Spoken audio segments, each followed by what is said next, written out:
يعني دائما لما بيقولوا للمصريين خلي بالكم من بلدكم، خلي بالكم من الناس متربصة بينا، خلي بالكم من أهل الشر، خلي بالكم خلي بالكم.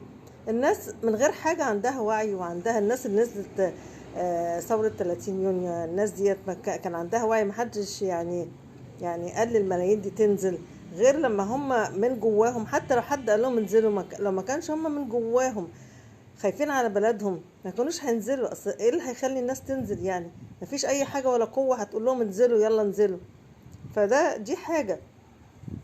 فاحنا الناس ديت، هي الناس ديت اللي هي ولادها واقفين على الجبهة بيحاربوا.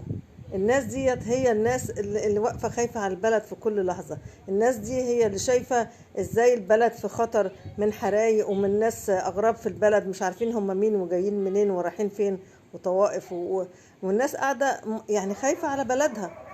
نقوم احنا نعمل بقى القانون الايجار القديم دوت، نطرد الناس دي اللي هي الفئة اللي هي المتوسطة، اللي هي عانت من الغلا وبتعاني من الغلا لدرجة ان هي نزلت للطبقة اللي هي تحت المتوسطة. طيب الناس دي هتخلي بالها دلوقتي؟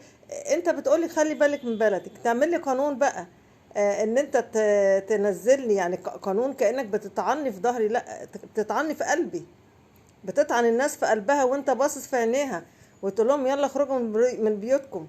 واللي عنده عيل ولا عنده حد قاعد في البيت مش بعد ال7 سنين دوت ما يكونش لسه خلص جامعة، ولا لسه يكون مثلا واحدة مطلقة ولا واحدة أرملة، يقول لها لا خلاص كفاية عليك كده ال7 سنين، اتفضلي مع السلامة. طب يعني ازاي يعني؟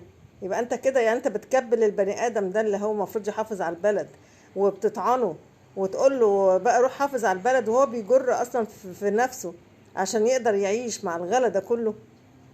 يعني ازاي؟ يعني اي منطق ده؟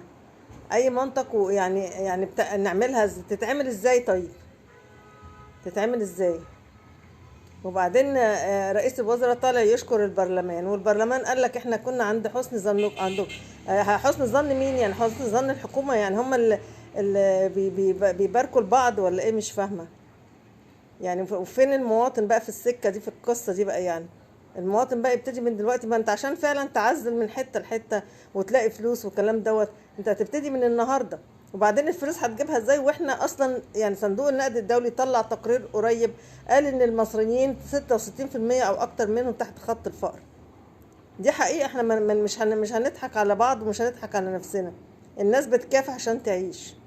وبعدين مش هم السبب في الفقر ده؟ برضو السبب برضو ان احنا جبنا شعوب فوق شعوب، اللي برضو السيد رئيس الوزراء قال ان احنا عندنا شعوب 3 دول. كأن هو قدرنا، يعني هو قدرنا، يعني القدر ده ايه ماسك فينا كده؟ يعني ما قال هو المصري بس اللي قدره كده يعني يعيش كأنه ميت يعني.